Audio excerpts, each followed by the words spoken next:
Hi everyone, very welcome to exam B for 50% faster preparation. Last video पे आ गए हम लोग।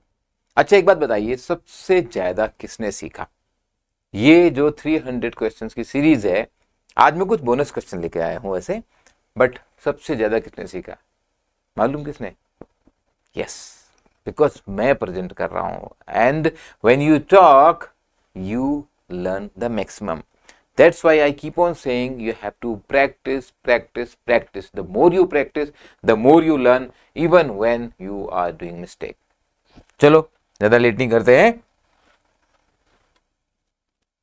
A zero coupon bond and what is the duration? यहाँ पे पूछा है. You understand the concept of duration. केवल कॉन्सेप्ट समझना है. मैकलेस ड्यूरेशन का कई बार एग्जाम में फॉर्मूला पूछा जा सकता है, दैट यू रिमेंबर. आपको कैलकुलेशन नहीं आएगी ड्यूरेशन पे, बट यहाँ पे बहुत सिंपल है. अगर आप जीरो कूपन बॉन्ड का स्ट्रक्चर देखोगे तो नॉर्मली अगर कोई एक बॉन्ड है, आपने उसमें इन्वेस्टमेंट किया what ever is the amount, तो कूपन बॉन्ड में क्या होता है, सपोज ये ईयरली पेमेंट आ रहे हैं, यहाँ पे ऐसे ईयरली पेमेंट आ रहे हैं आपको, तो ये कूपन बॉन्ड है. जीरो कूपन बॉन्ड में क्या है कि ये आपने कुछ पेमेंट किया जब आपने बॉन्ड खरीदा, सपोज 1 लाख रुपए का बॉन्ड खरीदा आपने, ये आपने पेमेंट किया, और यहाँ पर भी 1 लाख रुपए का आपने पेमेंट किया. तो यहाँ पर जो पेमेंट है सारी की सारी आपको एट द एंड आएगी. अगर ये 8 ईयर का बॉन्ड है तो at the end of the 8 year. तो इसकी जो ड्यूरेशन है बहुत सिंपल है, क्योंकि इसमें पहले कोई कैश पेमेंट आ ही नहीं रहा है. ड्यूरेशन कब कम होती है? जब कोई कैश फ्लो आगे हो रहा हो, उससे तो ड्यूरेशन कम हो जाएगी. नॉर्मली कूपन बॉन्ड की पहले कम हो जाएगी. तो यहाँ पर बहुत सिंपल है कि जीरो कूपन बॉन्ड के केस में वो यहाँ पे आपको 8 ईयर्स ही रहने वाली है. राइट. ये कंपेरेटिवली इजी है अगर आपको थियोरेटिकली समझ में आता है. जीरो कूपन बॉन्ड में जितनी उसकी मेच्योरिटी होगी बॉन्ड की, उतनी ही वहां पे. ऑल अदर कूपन बॉन्ड में क्या होगा? The duration is always lesser than the maturity period. That I explain to you the reason also, क्योंकि कैश फ्लो अगर पहले आ रहा है तो उसकी ड्यूरेशन कम हो जाएगी, ज्यादा नहीं होगी किसी भी केस में. नेक्स्ट क्वेश्चन पे बात करते हैं. That is a statement which gives organization a specific definition of what is expected and required with respect to the behavior and actions within the organization is known as. क्या है ये? Code of conduct, code of ethics, code of management, code of values, mission statement. अगर आपको थोड़ा सा भी confusion हो रहा है तो होना नहीं चाहिए, क्योंकि बहुत सिंपल है. ये कोड ऑफ एथिक्स है. Code of ethics is a guide of principles designed to help professional conduct business professionally, honestly, with integrity. Integrity, honesty are important when we are talking about code of ethics. इसको ethical code भी बोलते हैं, code of professional practice and employee code of conduct. जो code of conduct है वो professional code of conduct जो है, employ code of conduct भी उसको बोला जा सकता है. राइट. और ये एक ब्रॉड गाइडलाइन है कि आपको इंटीग्रिटी के साथ, ऑनेस्टी के साथ काम करना है. और कोड ऑफ कंडक्ट क्या है? हाउ एम्प्लॉई और members shall act in a specific situation. वो कोड ऑफ कंडक्ट है, वो आपके बिहेवियर को डिफाइन करता है. समझ रहे हैं? Ethics is more about the integrity, the honesty part, but conduct is like कि आपको इतने बजे ऑफिस आना है, इस टाइप का. कई बार वर्क कल्चर होता है तो वहाँ पर ऐसा ड्रेस भी पहन के आना है. So these are the conduct. आपको इस तरीके से मीटिंग में अपने आप को प्रेजेंट करना है, इस टाइप से आपको ईमेल लिखनी है, आपको इस तरीके से एड्रेस करना है. तो ये सब कोड ऑफ कंडक्ट में आता है. नहीं, थोड़ा डिफरेंस है दोनों में, अच्छा खासा डिफरेंस है. तो ethics is more about integrity, honesty. Day NRLM comes under the administrative control of which ministry? आपके पास ये सब ऑप्शन दिए गए हैं. आई थिंक आसान है, ज़्यादा मुश्किल नहीं है ये भी, बट ऐसे क्वेश्चन आते हैं तो I am just reminding you कि ऐसे क्वेश्चन आते हैं, आपको government scheme specially ESI point of view से अच्छे से पता होनी चाहिए, राइट। तो आपको मिनिस्ट्रीज आती हैं, उसमें इम्पोर्टेंट स्कीम, उनके फुल फॉर्म, और ये तो बहुत ही पॉपुलर स्कीम है। इसका नेम चेंज हुआ था 2015 में। 2016 में एक्चुअली इसको गवर्नमेंट ने फिर लॉन्च किया था डे एनआरएलएम के नाम से, उसके पहले एनआरएलएम होती थी। तो 2015 के एंड में ये नेम चेंज आई थिंक नवंबर दिसंबर में पास हो गया था। बट जो उसका फिर शुरू हुआ था वो डे एनआरएलएम, वो मार्च 16 के अराउंड हुआ था। तो ये कई बार केयरफुल रहना, आप अगर ईयर पूछ लिया नेम चेंज का तो आपको क्या करना है करके क्लियर होना चाहिए, right. Central government and state governments use what to determine the dearness allowance paid to its employ. आप पढ़ते होंगे अखबार में कि डीए बढ़ गया, या आपके अगर फैमिली मेंबर काम करते हैं गवर्नमेंट में तो वो आपको बताएंगे कि हमारा डीए बढ़ गया है। तो डीए बेसिकली क्या है कि जो इन्फ्लेशन से कंट्रोल होता है, इन्फ्लेशन कंट्रोल्ड है, लेकिन कौन सा इन्फ्लेशन? अब आपके पास ये 5 ऑप्शन दिए गए हैं कि कौन सा इन्फ्लेशन आपको देखना है यहाँ पे। तो यहाँ पर आप लॉजिकली भी देखिए तो आपको समझ में आ जाना चाहिए कि ये इंडस्ट्रियल वर्कर होना चाहिए, क्योंकि एग्रीकल्चर लेबर का कोई मतलब नहीं है सरकारी कर्मचारियों के लिए। रूरल लेबर क्यों लेना, कंबाइंड भी क्यों लेना, और ऐसा कोई होता नहीं है। सीपीआई फॉर गवर्नमेंट सर्वेंट होता नहीं है। ये अगर आप ऐसे कोशिश करेंगे कि इस पे लगा लें तो ऐसी मिस्टेक हो सकती है एग्जाम में। बट यू शैल नो कि देयर आर 4 सीपीआईज, है ना। और 4 सीपीआई जो है वो क्या है? For industrial worker, for agriculture labour, for rural labour, for combined rural and urban. जो पहले 3 है, these are compiled by labour bureau in the ministry of labour and employment. ये एग्जाम क्वेश्चन है। और 4th जो है ये CSO in the ministry of statistics and programme implementation. Central statistical organisation इसको बनाती है 4th वाले को। तो आपको 4th याद रखना है, बाकी तीनों इजी हो गए आपके लिए। एंड डब्ल्यूपीआई, क्योंकि डब्ल्यूपीआई क्यों इंपॉर्टेंट है? पहले आरबीआई इन्फ्लेशन के लिए डब्ल्यूपीआई को यूज करता है, बहुत पहले, आज करीब 8-10 साल हो गए। अब आरबीआई भी सीपीआई को ही यूज करता है, तो इन्फ्लेशन के लिए। हाँ, डियरनेस अलाउंस की बात मैंने अभी की इस क्वेश्चन में। तो इसको कौन बनाता है डब्ल्यूपीआई को? Office of economic adviser, ministry of commerce and industry, और बेस ईयर है इसका 11-12। ये भी बहुत बार पूछा जाता है एग्जाम में। ये तो कॉन्सेप्चुअल क्वेश्चन है, कंपैरेटिवली इजी होना चाहिए। High money supply in an economy leads to increase in inflation, decrease in inflation, और कोई फर्क नहीं पड़ेगा, या कुछ भी हो सकता है, बढ़ भी सकता है, घट भी सकता है। और या ऐसी कोई रिलेशनशिप है ही नहीं मनी सप्लाई इन्फ्लेशन के बीच में। आई थिंक इतना तो अब तक आप समझ ही गए होंगे, लास्ट वाला नहीं होने वाला है। तो होता क्या है, जब मनी सप्लाई बढ़ जाती है, राइट, हाई मनी सप्लाई, और आपने देखा होगा कि स्पेशली जब सिचुएशन खराब होती है, जब इकोनॉमी में ग्रोथ नहीं आ रही होती है, तो सेंट्रल बैंक या governments they increase the money supply in the market so that public has more money and they will spend more, so there will be more growth in the economy. लेकिन जब money supply बढ़ेगा तो क्या होगा? Inflation बढ़ जाएगा। Direct relationship है ना। लोगों की परचेजिंग पावर, कैपेसिटी बढ़ गई, तो अभी सप्लाई उतनी है नहीं गुड्स की, लोगों के पास ज्यादा पैसा है, मनी सप्लाई बढ़ गया तो इन्फ्लेशन बढ़ जाएगा। Inflation will increase in this situation. Correct, simple question है आरबीआई के हिसाब से। तो the union cabinet chaired by prime minister Modi approved the extension of the term of the 22nd law commission of the India. ये term कब तक के लिए बढ़ा दिया गया है?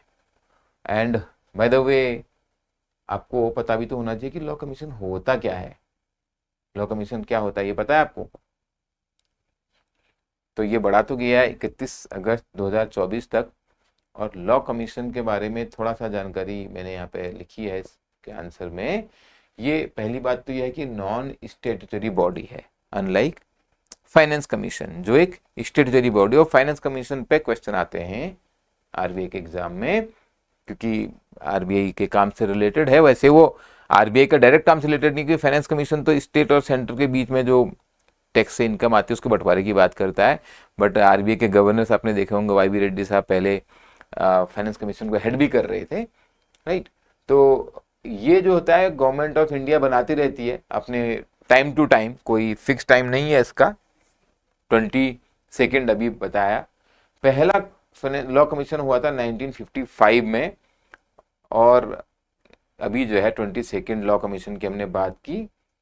और ये क्या करते हैं, बेसिकली गवर्नमेंट को कुछ सजेशंस देते हैं इंपॉर्टेंट लॉज के बारे में डेवलपमेंट के लिए, codification of law for the country.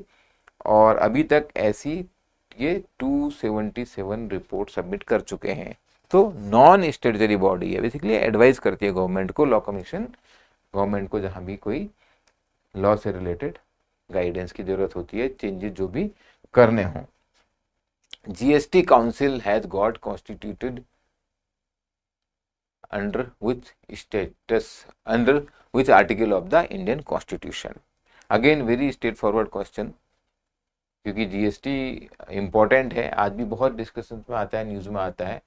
279A में जीएसटी काउंसिल बनी and it empowers, article empowers president to constitute a joint forum of the centre and state called GST council. होती क्या है जीएसटी काउंसिल ना? The GST council is an apex member committee to modify, reconcile or to procure any law regulation based on the context of GST in India। एक बार question और आ सकता है GST पे कि कौन सी चीजों में जीएसटी नहीं लगता है। There are certain items on which GST is not applicable। आप खुद गूगल करोगे, एक एग्जांपल दे देता हूं, क्योंकि ऐसे ही क्वेश्चन आएंगे एग्जाम में एक्सेप्शंस वाले। एक एग्जांपल है पेट्रोल या डीजल, पेट्रोलियम प्रोडक्ट्स, और आप बाकी ढूंढो। हम आते हैं अगले क्वेश्चन पे, और अगला क्वेश्चन है, सॉरी, इसका ये एक्सप्लेनेशन और पढ़ लीजिए।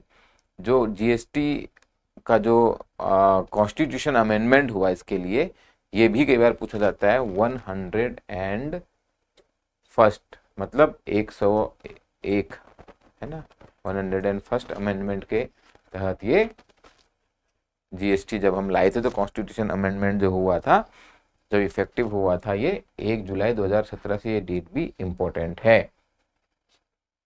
हम अब आते हैं नेक्स्ट क्वेश्चन पे। Moral hazard is a term commonly used in the context of banking and insurance. क्या मतलब है मॉरल हजार्ड का? मॉरल हजार्ड वो एक सिचुएशन है, मैं सारे ऑप्शन नहीं पढ़ता हूं, कि जहां पे आपको मालूम है क्योंकि अब आपका रिस्क कवर्ड है तो हम ज्यादा रिस्क ले लेते हैं। आपने कहा जैसे मैंने तो हेल्थ इंश्योरेंस लिया हुआ है, कोई बात नहीं, बीमार भी पड़ गया तो क्या, हॉस्पिटलाइज हो जाऊंगा, वहां जाके एडमिट हो जाऊंगा, खर्चा थोड़ा ना होने वाला है। तो tendency of an individual to take more risk when they are insured, उस समय वो ज्यादा, ऐसा बाहर का खाना खा रहे हैं बीमार हो सकते हैं, या गाड़ी का इंश्योरेंस है, चलो रैश ड्राइविंग करते हैं, थोड़ा ही पैसा अपना लगेगा, बाकी इंश्योरेंस से मिल जाएगा। बट दोनों ही एग्जाम्पल में जान आपकी है, ये ध्यान रखिएगा। तो ये जो रिस्क टेकिंग टेंडेंसी बढ़ जाती है, behavior of an individual or entity taking higher level of risk because they are protected against the potential negative consequence is called moral hazard। Individual की भी हो सकती है, ऑर्गेनाइजेशन की भी, है ना। किसी कंपनी के पास ऐसा सिचुएशन है, in the context of banking and insurance, moral hazard arises when people or institutions become less cautious about their actions, knowing that they are insured or that the government may bail out in case of the failure। जैसे बैंकों के case में होता है to big to fail, तो उनने कहा भाई हम अगर बैंक रिस्क ले लेते हैं, रिस्की बिजनेस करते हैं, अगर डूबेगा तो भारत सरकार आई जाएगी बैंकों को बचाने में, because we are systematically important institutions, हमें डूबने नहीं दिया जाएगा। तो वहां पर भी एक मॉरल हजार्ड की सिचुएशन होती है। सपोज हम एज ए बैंकर लोन दे रहे हैं and loan is covered by various insurance scheme like CGT SME SME के लिए एक स्कीम है ना भारत सरकार की, ये पता होनी चाहिए आपको सीजीटी एसएमई क्या है। तो अब आपने लोन दे दिया, आपको मालूम है कि रिस्की लोन दिया है, लेकिन क्या है, इंश्योरेंस से पैसा मिल जाएगा। तो वो जो सिचुएशन है that is called moral hazard. और इस में यहाँ पे जो एक्सप्लेनेशन में दिया गया है that is for the institutional level. बैंकों के लिए बात की जाती है कि बैंकों को अल्टीमेटली गवर्नमेंट आरबीआई फेल नहीं होने देती है, क्योंकि उनके पास पब्लिक डिपॉजिट है, दे आर पब्लिक इंस्टीट्यूशन। उनका वर्स्ट से वर्स्ट सिचुएशन में मर्जर हो जाता है। उस सिचुएशन को मैनेजमेंट ये भी समझ सकता है कि हम एज ए एंटिटी तो रहने वाले हैं, we can take more risk. This is interesting. GDP can be measured using 3 approaches: production, expenditure and income approach। अगर आपने अभी तक नहीं पढ़ा है तो बस इतना ही पढ़ लीजिए कि ये तीनों अप्रोच में तरीके हैं जीडीपी को मेजर करने के। कई बार ऐसे कुछ कुछ क्वेश्चन आए हैं, how to measure the national income, तो आपको पता होना चाहिए। Which of the following equations represent the expenditure approach to calculate GDP. Expenditure approach, खर्चा कर रहे हैं लोग, तो जीडीपी का जो एक्सपेंडिचर अप्रोच है, बिकॉज ये ऑप्शन अगर आपने पहले नहीं पढ़ा है तो it will confuse you, otherwise ये बहुत ही सिंपल इक्वेशन है, इसमें कंफ्यूजन जैसा नहीं होना है। सिंपल कैसे है, जीडीपी जो है consumption plus investment plus government spending, consumption investment government spending, export minus import, या इसको कई जगह नेट एक्सपोर्ट भी लिखा होगा, क्योंकि जो एक्सपोर्ट होता है वो इनकम है कंट्री की, जो हमारे देश ने बाहर भेजा वो कंट्री की इनकम है, और जो बाहर से खरीदा इंपोर्ट वो हमारा एक्सपेंडिचर है। तो जो नेट एक्सपोर्ट होगा उसको इसमें ऐड कर लो, किसमें, consumption plus investment plus government spending, that becomes your GDP. Taylor's rule is a monetary policy guideline that suggests adjusting nominal interest rate based on change in। तो ये फेमस है monetary policy के लिए tailors rule. Academic interest से नहीं जाना है, अपने को एग्जाम के इंटरेस्ट से जाना है, तो टेलर्स रूल आपको क्या दिखाता है, relationship inflation and output gap. The rule was proposed in 1992 by American economist John B. Taylor for the central bank to stabilize economic activity by appropriately setting short-term interest rate. It suggests that the nominal interest rate should be adjusted based on the deviation of actual inflation from the targeted inflation and the output gap, the difference between actual and the potential GDP। तो इसका formula भी है, चलो दिखाते हैं, formula भी है इसका फॉर्मूला है, बट आई डोंट थिंक कि आपको ये फॉर्मूला याद करना चाहिए, बट आपको ये समझ जाना है बस कि भाई ऐसा एक टेलर रूल है जो आपको, ये देखो फॉर्मूला ये है, डिजायर्ड पॉलिसी इंटरेस्ट रेट, आप कैसे इसको निकालेंगे, इक्विलिब्रियम इंटरेस्ट रेट प्लस, अब जो ये ए पाई और ए वाई हैं शुड बी पॉजिटिव, और इसको थंब रूल के हिसाब से इन्होंने बोला आप 0.5 ले लो। आपको ये सब जाना नहीं है एग्जाम में, बस आप समझ लीजिए कि ये है एक formula, difference from the inflation target and output gap. तो आपको ये समझना है कि डिजायर्ड इंटरेस्ट रेट जो हमें अचीव करना है, ऐसे desired real policy interest rate जो पॉलिसी अचीव करना चाहती है, और इक्विलिब्रियम इंटरेस्ट रेट में ये दोनों चीजों को आपको ऐड कर देना है बस। अगर इसमें क्वेश्चन पूछा जाएगा एग्जाम में तो केवल और केवल इतना ही पूछा जाएगा, जो मैं बार बार बोलता रहता हूँ, इकोनॉमिस्ट नहीं बनना है, आप बस इतना समझ लीजिए कि टेलर्स रूल है, और ये इसलिए। अब आ जाते हैं कौन नहीं बोनस क्वेश्चन, 3 बोनस क्वेश्चन, फिर 300 क्वेश्चन खत्म। लास्ट क्वेश्चन भी आएगा, 300 अभी नहीं किया है, 299 पे थे ना इससे पहले हम।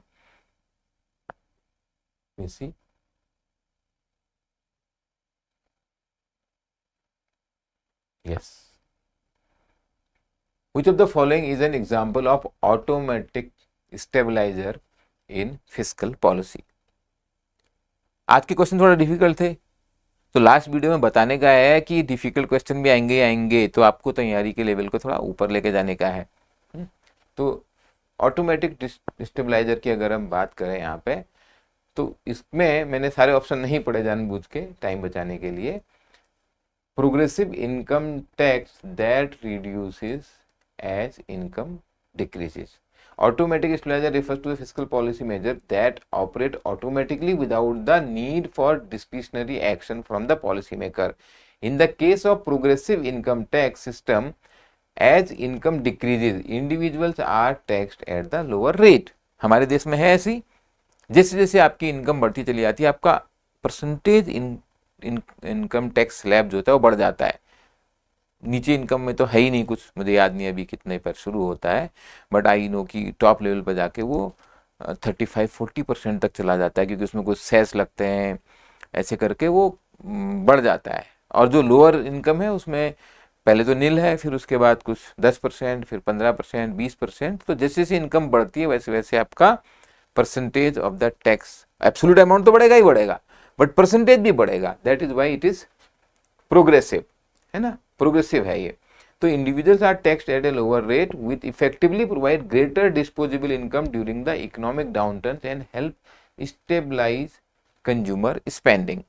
रिग्रेसिव टैक्स क्या है? अगर फ्लैट रेट कर दें कि सारे लोगों की इनकम पे 20% टैक्स, बोले एवरेज निकाल देंगे, 30 भी नहीं 10 भी नहीं, लेकिन जो लो इनकम ग्रुप वाले हैं उनकी डिस्पोजेबल इनकम उसमें बहुत कम रह जाएगी, फिर उनको चैलेंज हो जाएगा। दूसरा बोनस क्वेश्चन, आपने ये वर्ड तो सुना है, purchasing power parity. That theory suggest the exchange rate between two countries should be determined by. Exchange rate between the two country, अब आप थोड़ा सा अगर लॉजिक लगाएंगे तो इसको आंसर कर लेंगे। जरूरी नहीं है कि हर चीज आपने एग्जैक्टली वैसे पढ़ी हो। If you understand the concept of purchasing power parity, तो this is easy to do. क्योंकि परचेजिंग पावर पैरिटी आपको क्या दिखाता है?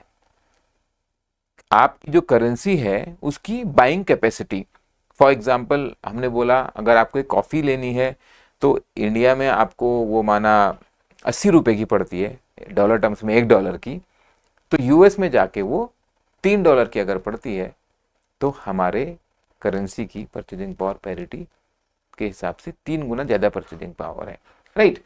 तो अगर ये कॉन्सेप्ट अगर आप समझ गए तो आपको समझ में आ जाएगा कि यहाँ पे परचेजिंग पावर पैरिटी को जब हम इंटरेस्ट रेट डिफरेंशियल की हम बात कर रहे हैं, यहाँ पे points that in the long run exchange rate between two countries should equalize based on the inflation rate differential between them।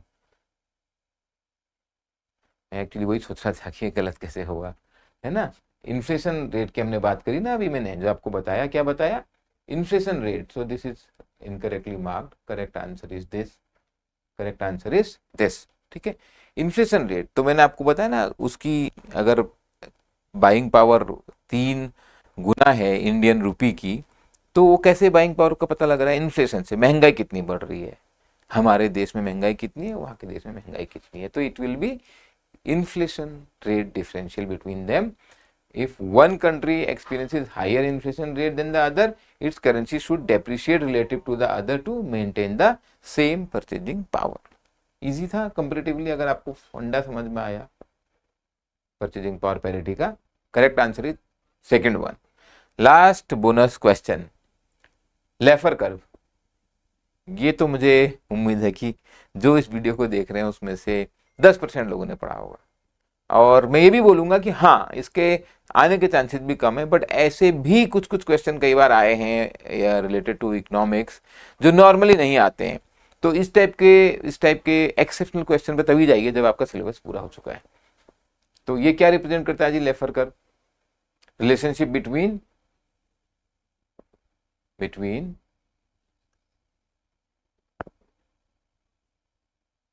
Tax rate and government revenue. Let me show you the graph. तो ये ऐसे समझिए इसको, ये clearly बोलता है कि अगर टैक्स रेट सपोज 100% हो जाए तो बोले गवर्नमेंट का रेवेन्यू 0 आ जाएगा। समझ रहे होगा ना, बोले जितना आप कमाओगे सारा का सारा गवर्नमेंट टैक्स ले लेगी, तो हम कमाएंगे ही नहीं भाई, आप और हम कोई भी। बोले सरकार 100% टैक्स लेगी, जो अभी मैं बोल रहा था ना, प्रोग्रेसिव वाले में क्या होता है 30%, 35%, 40% तक चला जाता है। किसी किसी कंट्री में शायद 50 तक भी है, 50% टैक्स रेट। यानी कि अगर कोई बहुत रईस आदमी है, उसने 10 करोड़ रुपए कमाए तो 5 करोड़ रुपए सरकार के पास चले गए टैक्स में, बट 5 करोड़ तो उसके पास आए। अब ये बोल रहा है कि अगर 100% पूरे 10 करोड़ सरकार लेगी तो वो काम ही क्यों करेगा, अगर मुझे तो कुछ मिलना नहीं है, सरकार के लिए काम करना है पूरे टाइम, राइट। तो this is Laffer curve illustrate theoretical relationship between the tax rate and the government revenue. It suggests that at very high tax rate, increasing taxes further may lead to the decrease in the overall tax revenue as it discourages economic activity and reduces taxable income. एक और चीज आपने अगर ध्यान दिया हो इस data पे, many of very high net worth individuals or very high earning people are going to Dubai or to places where the taxes are lower. India से भी आपने देखा होगा, ये डेटा आया है कि पिछले 6-7 सालों में बहुत सारे लोग बाहर माइग्रेट हुए हैं क्योंकि वहां पर उनका टैक्स कम है। तो गवर्नमेंट का रेवेन्यू कम होता है इससे, आप बहुत टैक्स बढ़ाओगे, पीपुल विल माइग्रेट टू दो प्लेसेस जहां पे टैक्स कम है, तो गवर्नमेंट को टैक्स का नुकसान होता है। इसलिए टैक्स को रीजनेबल रखना गवर्नमेंट के लिए इंपॉर्टेंट है, जिससे कि उसका ओवरऑल रेवेन्यू बढ़ा हुआ रहे। ये हो गया आपका लेफर कर्व। ये रहा आपका द लास्ट क्वेश्चन, थोड़ा सा मुश्किल है, यस, सॉल्व करिए इसको, और आंसर तो आपको मैं बाद में कमेंट में लिख के बताऊंगा। आप पहले लिखिए अपने रिप्लाईज, फिर उसके बाद में इसको कमेंट में ही एक्सप्लेन करूंगा ये कैसे आपको करंट रेशियो निकालना है।